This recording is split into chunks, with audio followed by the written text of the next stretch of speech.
салом тамошобинони гиромӣ, барномаи иттилооти вақтро бо муҳимтарин хабару гузоришҳои имрӯз пешниҳоди шумо мегардонем. дар студия Теҳрони Абдусамад. Сараввал таваҷҷӯҳ намоед ба сархати хабарҳо. айодати сарбозони бистарӣ дар госпитал, тадбирҳои маърифатӣ аз ҷониби мақомоти иҷроияи ҳокимияти давлатии шаҳри Душанбе, ташкили чорабиниҳои ҷашнӣ дар қисмҳои низомӣ, аҷгузорӣ ба хизмати афсарону сарбозон, баррасии фаъолияти занон дар самти идоракунӣ, ташкили мизи мудаввар дар ин самт.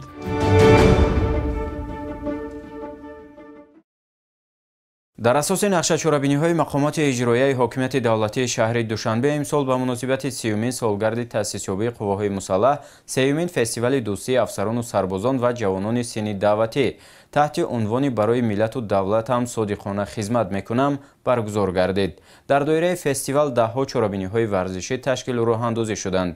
маросими ҷамъбастии фестивал дар Кохи Суруш бо иштироки муовинони раиси шаҳри Душанбе баргузор шуд. имрӯз дар толори Кохи Суруши шаҳри Душанбе маросими ҷамъбасти 3-юмин фестивали дӯстии афсарону сарбозон таҳти унвони барои давлату миллатам содиқона хизмат мекунам бахшида ба 30-солагии таъсисёбии қувваҳои мусаллаҳи ҷумҳурии Тоҷикистон бо иштироки муовинони раиси шаҳри Душанбе Одилзода Дилбар ва Абдураҳмонзода Абдураҳмон ва роҳбарияти раёсати кор бо ҷавонон ва варзиши шаҳри Душанбе дар вазъияти тантанавӣ баргузор гардид. дар қисмати аввали чорабинӣ афсарону сарбозоне ки аз рӯи мусобиқаҳои варзишии шоҳмот, шашка, гӯштини миллӣ, футбол, волейбол дар фестивал ғолиб омаданд, бо диплом, медал, ҷом ва тӯҳфаҳои хотиравӣ сарфароз гардонида шуданд. ман сержанти худ Раҷабзода Яқуб, сарбози қисми ҳарбии 45-95 Кумитаи ҳолатҳои фавқулодда ва мудофиаи гражданӣ назди ҳукумати ҷумҳурии Тоҷикистон мебошам, ки дар фестивали 3-юмини дӯстии афсарону сарбозон таҳти унвони барои давлату миллат содиқона хизмат мекунам иштирок намуда дар намуди варзиши сабук яъне шашка иштирок намуда сазовори ҷои дуюм гардидем. ба ҷавонони оянда чунин гуфтанӣ ҳастам, ки қарзи хеш омада дар сафи қувваҳои мусаллаҳи ҷумҳурии Тоҷикистон қарзи хешро адо намоянд. бояд тазаккур дод ки фестивали дӯстии афсарону сарбозон бо нақшаи чорабиниҳои мақомоти иҷроияи ҳокимияти давлатии шаҳри Душанбе дар доираи дастуру супоришҳои раиси шаҳри Душанбе муҳтарам Рустами Эмомалӣ аз ҷониби раёсати кор бо ҷавонон ва варзиши шаҳри Душанбе бо мақсади самаранок истифода бурдани инфрасохтори соҳаи варзиш, ҷалби афсарону сарбозон ва ҷавонони синни даъватию то даъватӣ ба варзиш ва таҳкими тарзи ҳаёти солим, баланд бардоштани рӯҳияи онҳо дар роҳи софдилона хизмат намудан ба ватан мебошад. ман капитан Ҷавоззода Иброҳим дар қувваҳои ҳарбӣ, ҳавоӣ ва мудофиаи зидди ҳавоии қувваҳои мусаллаҳи ҷумҳурии Тоҷикистон хизмат мекунам. чунин фестивалҳо ба мо имконият медиҳад, ки дӯстӣ байни сарбозон ва афсарон мустаҳкам гардида, инчунин ба варзиш бештар машғул шаванд ва ҷавонон дар сафи қувваҳои мусаллаҳи ҷумҳурии Тоҷикистон ҳавасманд шаванд. дар фарҷом баҳри болидахотирии афсарону сарбозон ва ҷавонони синни даъватӣ фестивали гулчини сурудҳои ватандӯстонаи суруди сарбоз садо дод.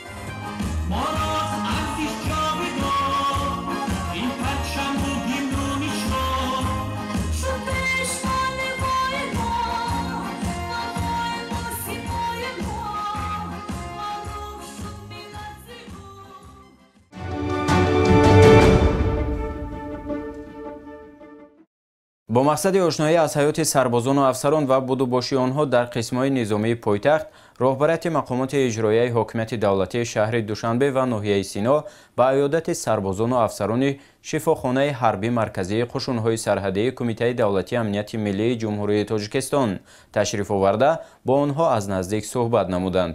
шарҳи бештари мавзӯъро Валиҷон Шарифзода ва Искандари Додарбек идома медиҳанд.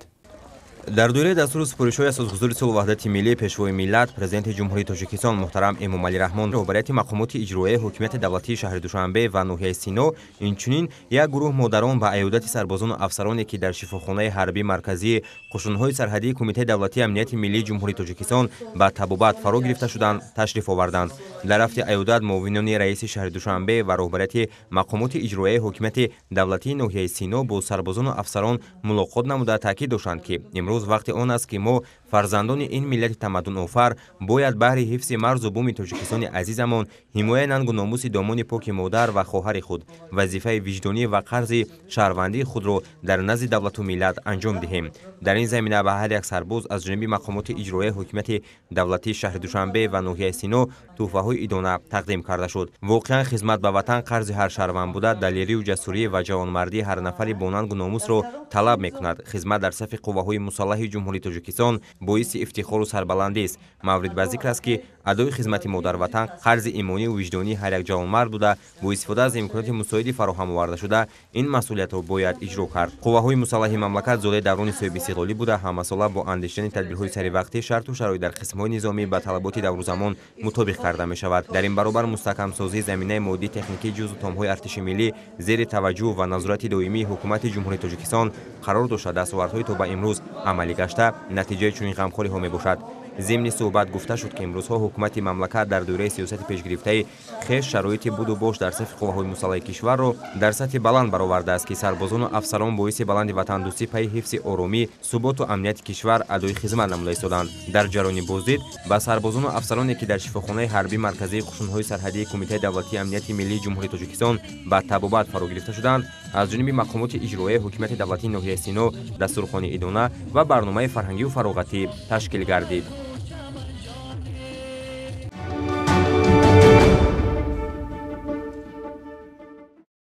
артиши миллии тоҷикистони ҷавон ки бешубҳа аз рукнҳои асосӣ ва сипари боэътимоди дастовардҳои истиқлоли давлатӣ мебошад, бо назардошти анъанаҳои шӯҳратманди ниёгон ва бо истифода аз таҷрибаю дастовардҳои муосир таъсис ёфта пайваста тақвият меёбад. ҳамасола рӯзи таъсисёбии қувваҳои мусаллаҳ дар пойтахт бо шукӯҳ таҷлил мегардад. дар доираи ин ҷашн аз ҷониби ноҳияи Шоҳмансур чорабиниҳои гуногуни маърифатию фарҳангӣ дар қисмҳои низомӣ роҳандозӣ гардид.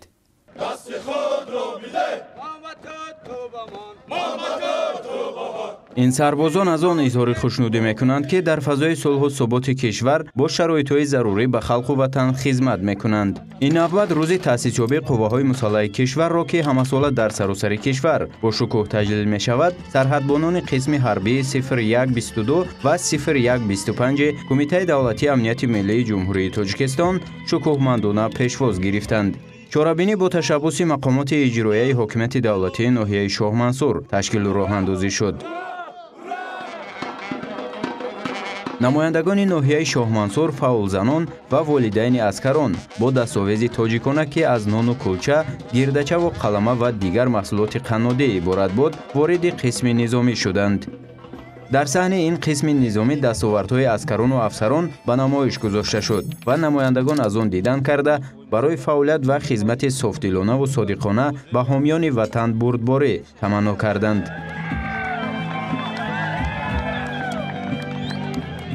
воқеан ҳам хизмат ба ватан ин як на танҳо як мактаби мардона кист, балки дарси зиндагӣ мебошад бо тамоми пастию баландиҳое ки тамоми нозукиҳое ки дар хизмат яъне мо онро аз сар мегузаронем, дар оянда дар зиндагӣ ҳар яки он барои мо зарур мебошад.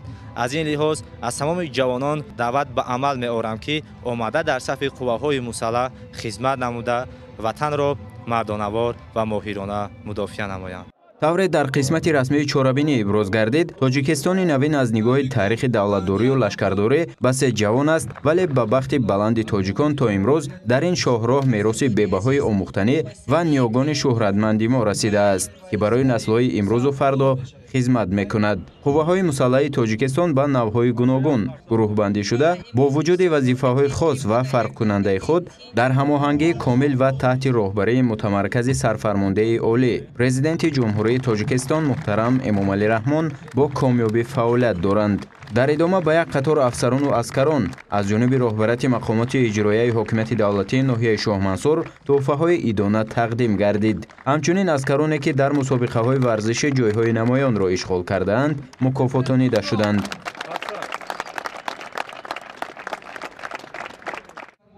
чорабинӣ бо барномаи фарҳангӣ ки аз сурудҳои ватандӯстона иборат буд, идома кард. ҳамчунин дар ин рӯз ба сарбозону афсарон аз ҷониби мақомоти иҷроияи ҳокимияти давлатии ноҳияи Шоҳмансур дастархони идона ороста шуд.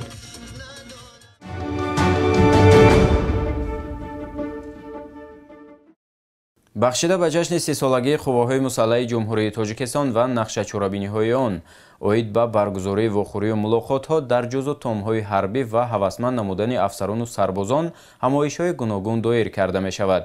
дар ин замина аёдати сарбозон низ ба нақша гирифта шудааст. гузориши хабарнигорони мо дар ин мавзӯъ аз ноҳияи Сино. баъди ба истиқлолият ноил шудан дар ҷумҳурии артиши миллӣ таъсис дода шуд ки ҳифзи марзу буми ватан ва сарҳади давлатиро таҳти назорати доимии худ гирифт, осоиштагӣ ва оромии шаҳрвандон таъмин карда шуд. ҳамин аст ки солгарди санаи таъсисёбии он дар сатҳи зарурӣ ҳамасола қайд мегардад. дар чорабини навбатӣ ки дар қисми низомии 12019 доирӣ шуд, роҳбарияти мақомоти иҷроияи ҳокимияти давлатии ноҳияи Сино, масъулини шуъбаи маорифи ноҳия, хонандагони литсеи интернати президентӣ ва муассисаи таҳсилоти миёнаи умумии 94 ноҳияи Сино иштирок намуданд. роҳбарияти мақомоти иҷроияи ҳокимияти давлатии ноҳияи Сино ва хонандагон силоҳи муҳимоти ҷангии қисми низомиро тамошо намуданд. сарбозон бо завқитон ба хонандагон чӣ тавр истифода намудани силоҳро омӯзониданд. ҳамзамон сайёҳати хонандагон дар дигар қисматҳои ин воҳиди низомӣ идома ёфт. тури 4 моҳе ки ман дар ин ҷо хизмат мекунам, аксарияти тамринҳои тактикии хизматро мо дар ин ҷо меомӯзем. мактаби мардонагӣ аст ин ҷо. ҳар як ҷомат бояд кӯшиш кунад ки ин мактаби мардонагиро гузарад. агар афсарему вагар афсарем, нигаҳбони амри ватан модарем, бувад тенҷу осуда то марзу бум, қавиҳрӯву иродаву яктанем. дар ин рӯз аёдати сарбозон аз ҷониби бонувони фаъоли ноҳия сурат гирифт. қабл аз оғози қисмати фарҳангии чорабинӣ, намояндагони мақомоти иҷроияи ҳокимияти давлатии ноҳияи Сино афсарону сарбозонро бо ин санаи фархунда ҷашни 30 солагии қувваҳои мусаллаҳи ҷумҳурии Тоҷикистон табрик намуданд. ҳунармандони шуъбаи фарҳанги ноҳияи Сино сурудҳои ватандӯстона қироат намуданд, ки ба сарбозон писанд гардид.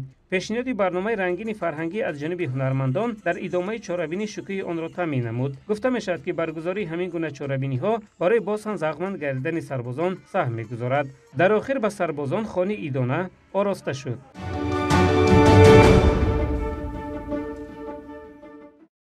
дар баробари дигар чорабиниҳо як банди нақшачорабиниҳои мақомоти иҷроияи ҳокимияти давлатии ноҳияи Фирдавсии шаҳри Душанбе ба муносибати 30 солагии таъсисёбии қувваҳои мусаллаҳи ҷумҳурии Тоҷикистон ин аёдати иштирокчиёни ҷанги бузурги ватании солҳои 1941-1945 мебошад. дар ин замина намояндагони мақомоти иҷроияи ҳокимияти давлатии ноҳияи Фирдавсӣ ва кормандони сохторҳои марбута ба аёдати иштирокчиёни ҷанг рафтанд.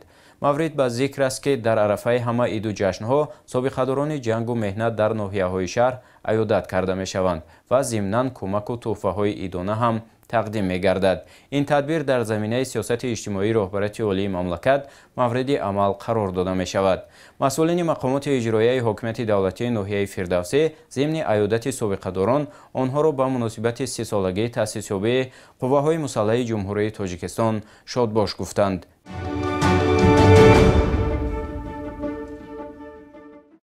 дар майдони сафорӯи кафедраи тибби ҳарбии донишгоҳи давлатии тиббии Тоҷикистон ба номи Абуалӣ ибни Сино бо иштироки собиқадорони ҷангу меҳнат, хизматчиёни ҳарбӣ, роҳбарият, ҳайати профессорону омӯзгорон ва доираи васеъи донишҷӯёни ин муассисаи таҳсилоти олии мамлакат бахшида ба 30 солагии таъсисёбии қувваҳои мусаллаҳи ҷумҳурии Тоҷикистон ҷамъомади тантанавӣ баргузор гардид.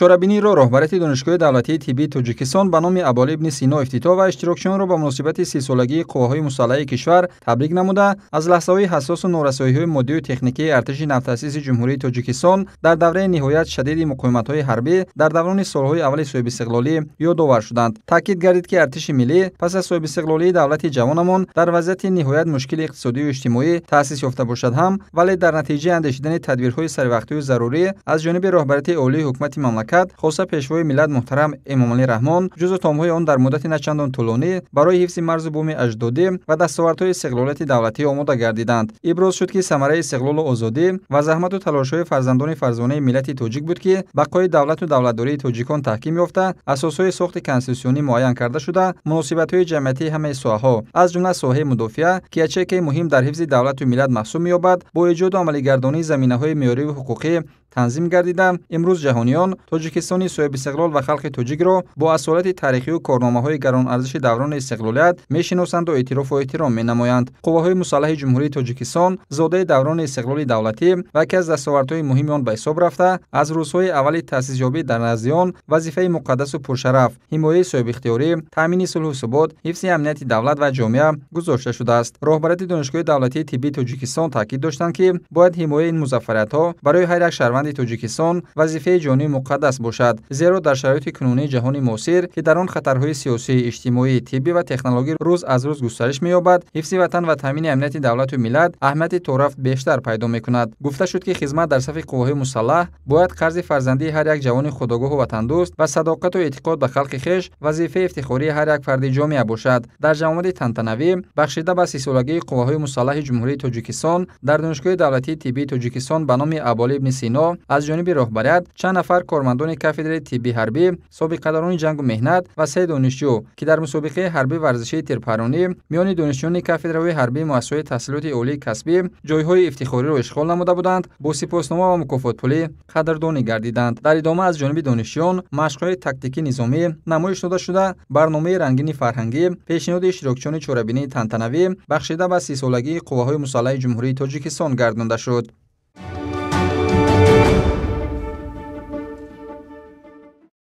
дар баробари кумитаҳу сохторҳои давлатӣ имрӯзҳо дар тамоми муассисаҳои олии кишвар низ бахшида ба 30-умин солгарди таъсисёбии қувваҳои мусаллаҳ чорабиниҳои гуногуни сиёсиву фарҳангӣ доир гардида истодааст.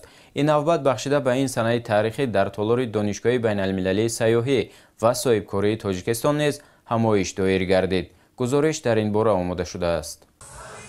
дар толори Донишгоҳи байналмилалии сайёҳӣ ва соҳибкории Тоҷикистон бахшида ба 30-умин солгарди таъсисёбии қувваҳои мусаллаҳи кишвар бо иштироки меҳмонон аз Вазорати Мудофиаи Ҷумҳурии Тоҷикистон, устодону донишҷӯён ва афсарони кафедраи ҳарбии назди донишгоҳ ҳамоиши илмӣ маърифатӣ доир гардид.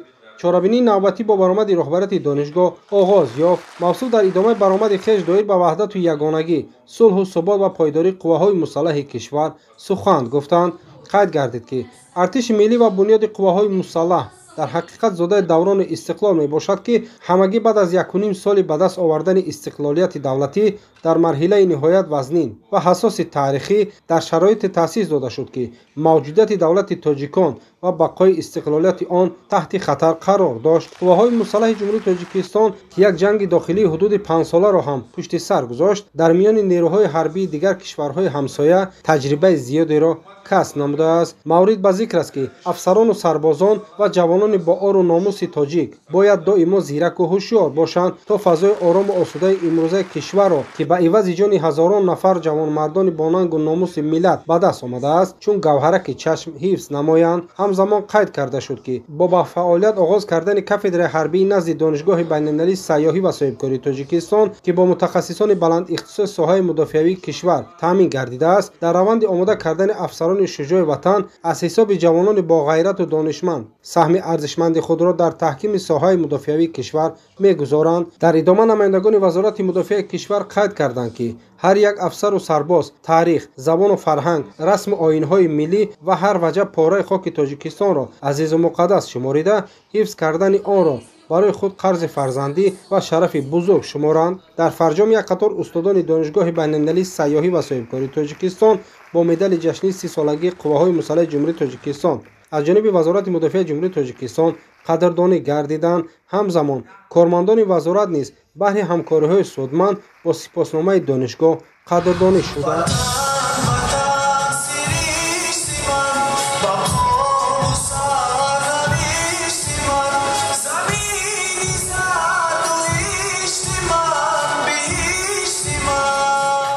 бо пешниҳоди барномаи фарҳангӣ иборат аз рақсу суруд ва саҳначаҳои тарбиявӣ, ки мавзӯъҳои ватандӯстӣ, хештаншиносӣ, ки ба ҳифзи ватану арзишҳои миллӣ водор месозад, ба саҳми иштирокдорон расонида шуд.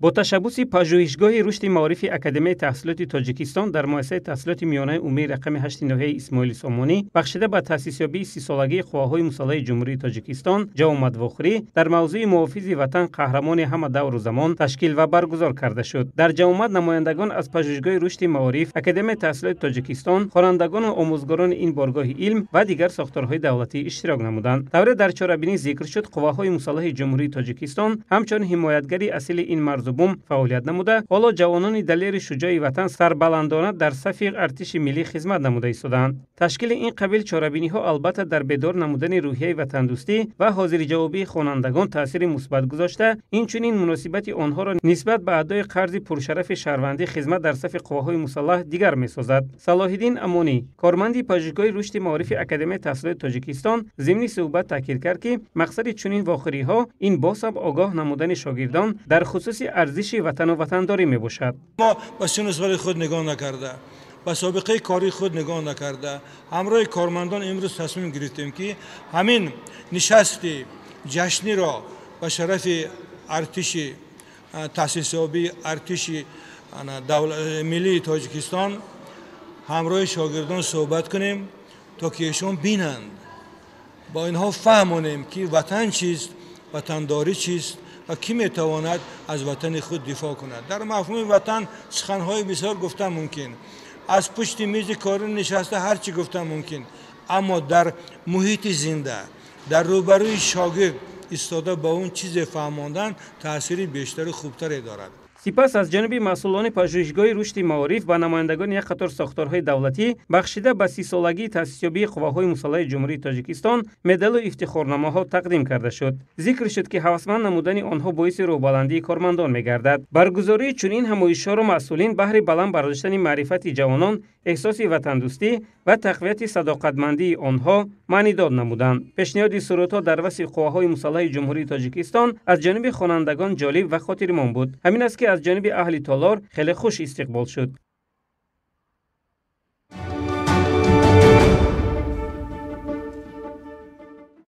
همگونه تعلیم و تربیه از جمله تربیه وطن دوستی و میهن پرستی در ضمیر نسل نورس باید از زینه اولی تحصیلات یعنی زینه تا مکتبی آغاز گردد.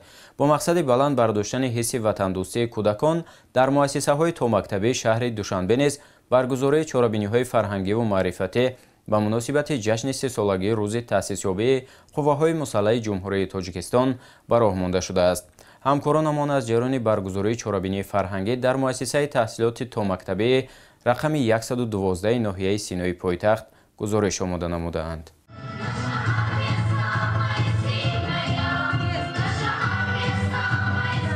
در اساس مقررات قرار رئیس شهر دوشنبه درباره تصدیق نقشه چهاربینی‌های مقامات اجرایی حکومت دولتی شهر دوشنبه اید به آمادگی و تجلیل جشن 30 سالگی تأسیسیابی قواهای مسلح جمهوری تاجیکستان سرریاست معارف پایتخت وظیفه‌دار گردیده است که به این مناسبت برگزاری سلسله بخوری و چهاربینی‌های معرفتی و وطن پرستی را در مؤسسه‌های تحصیلات میانه عمومی و مؤسسه‌های تا مکتبی شهر دوشنبه تشکیل و راه‌اندازی نماید. در همین زمینه با اشتراک تربیت‌گیرندگان فعال مؤسسه برنامه رنگین فرهنگی آماده گردیده است که خیلی جالب و خاطرمند صورت گرفت.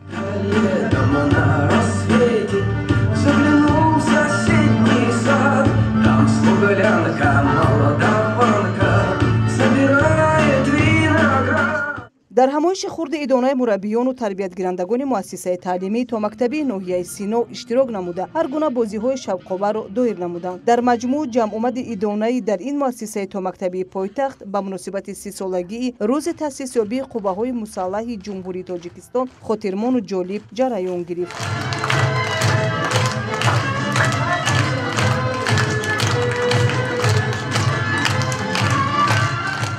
با اطلاع مسئولین تشکیل و برگزاری چنین جمعیت‌ها با اشتراک کودکان در عرفه همه گونه عید و جشن و سنه‌های مهم تاریخی دایر کرده می‌شود است که آن به خاطر بلند برداشتن حس میهن‌پرستی نسل نورس مساعدت می‌نماید. نتیجه تطبیق و عملی نمایی درست و ثمرناک برنامه‌های تعلیمی تا مکتبی است که کودکان در این چهاربینی فعالانه اشتراک نموده دایر به وصف وطن، مادر و شهر دوشنبه با دو زبان تاجیکی و روسی شعر قرائت نموده سرود سراییدند.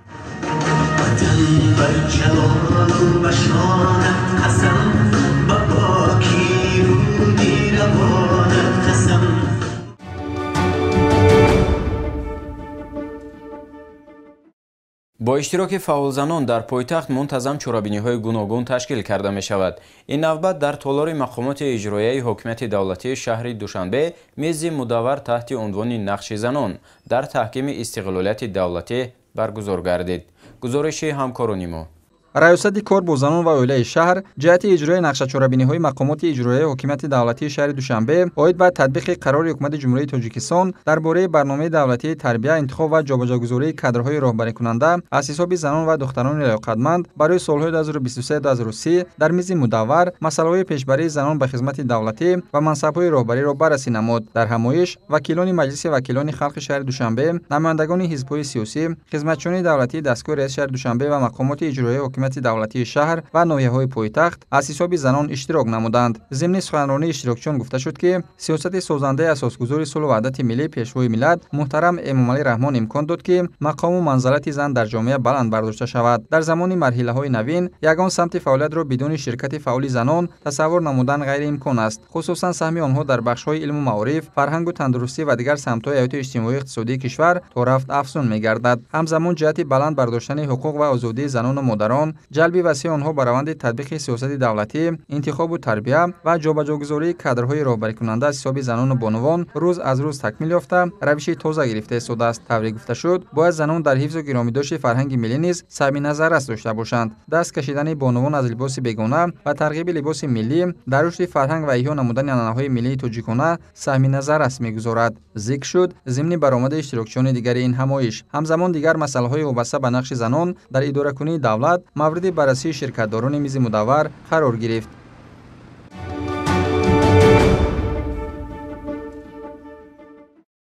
در زمینه فاکولتت مالیوی و اقتصادی دانشگاه ملی تاجیکستان در کافدرای گئوگرافیای اقتصادی و سیاحی با اشتراک صدارت دانشگاه و دانشجویان مرکز مشورتی مسائل سیاحی افتتاح گردید. در رسم افتتاح مرکز مذکور رکتور دانشگاه ملی تاجیکستان اشتراک کرده افتتاح چنین مرکزها را در دانشگاه امر ضروری دانست. گزارش نوبتی در تهیه همکارانمان قیام‌الدین حامد و مراد دولتخوجه. دانشگاه ملی تاجیکستان در برابر آماده نمودن متخصصان در همه ساحه‌های مهم کشور، اینک در فاکولتت مالیوی اقتصادی دانشگاه در زمینه کافدرای گئوگرافی اقتصادی و سیاحی مرکز مشورتی مسائل سیاحی را افتتاح کرد. مرکز مذکور برای بلند برداشتن دانش و مفکوره دانشجویان در رابطه با اقتدارها و امکانات‌های سیاحی مملکت مساعدت فعال نموده، همزمان دانشجویان و آموزگاران در سمت تحقیق آموزش کارهای دیپلمی و تحقیقات‌های علمی از امکانات موجوده فراوان استفاده خواهند کرد. هدف اساسی بنیاد کردن این گونه آزمایشگاه به واسطه در برابر مساعدت کردن با آموزنامه‌های متخصصان صاحب کسب، همزمان در اینجا انعکاس نمودن اقتدارهای سیاحی جمهوری تاجیکستان و در برابر این گذراندن کارهای علمی تحقیقاتی جهت آموزش اقتدارهای سیاحی حدود جمهوری تاجیکستان است. در مرکز مذکور امکانات سیاحی تاجیکستان معرفی گردیده دستاوردهای استادان و دانشجویان اختصاص مذکور کافدرا و محصولات هنرهای مردمی به نمایش گذاشته شده است.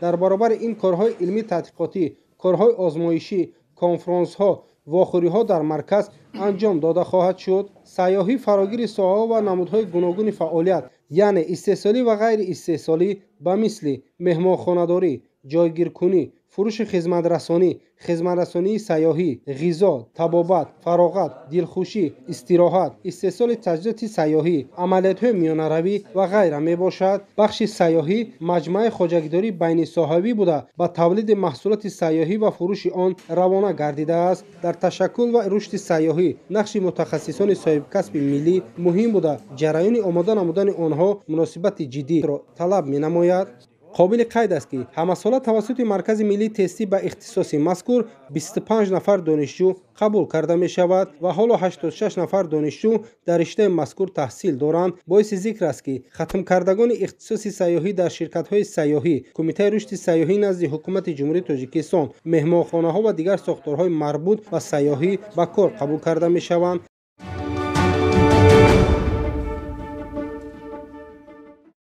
با مقصد پیشگیری حادثه‌های ناخوشی سوختار، کارمندان ریاست خدمات دولتی آتش‌نشانی شهر دوشنبه کارهای پروفیلاکتیکی آتش‌نشانی را در حدود شهرک و محله‌های پایتخت، مؤسسه و تشکیلات گوناگون تعیینات و بناهای استقامتی گذرانیده ایستاده‌اند.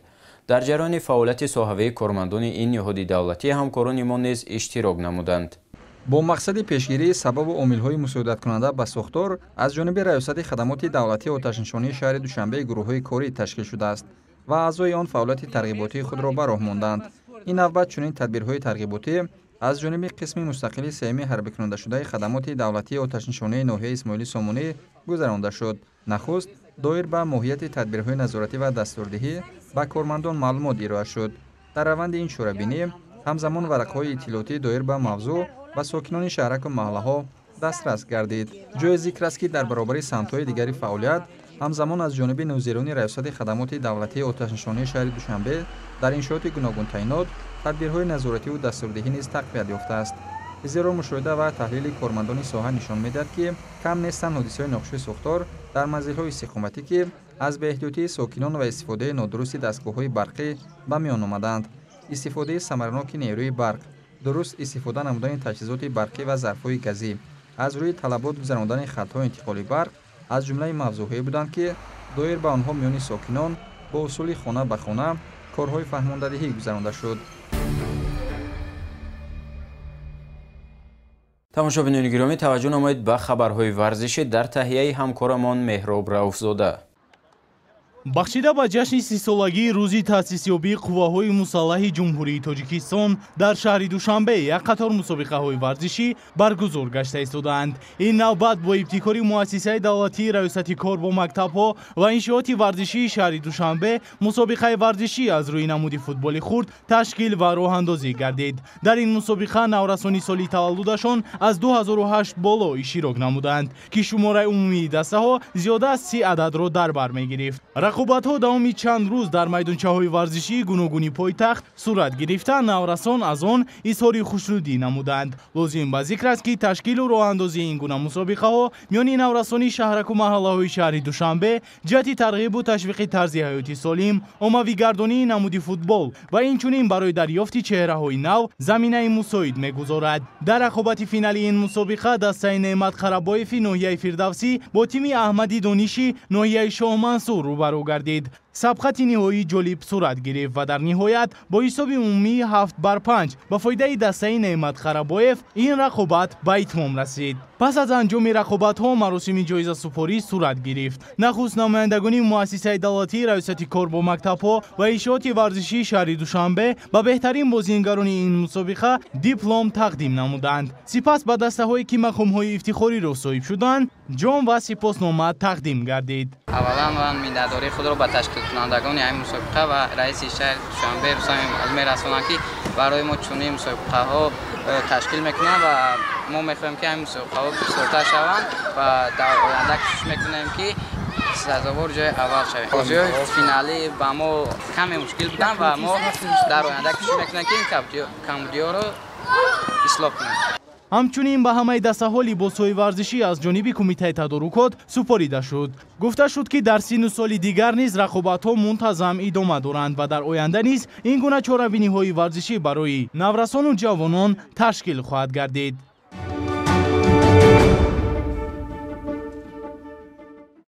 тамошобинони гиромӣ, дар ҳамин ҷо барномаи иттилоотӣ вақт ба анҷом мерасад. барномаҳои дигари телевизиони Душанбе идома доранд. сеҳатманду сарбаланд бошед.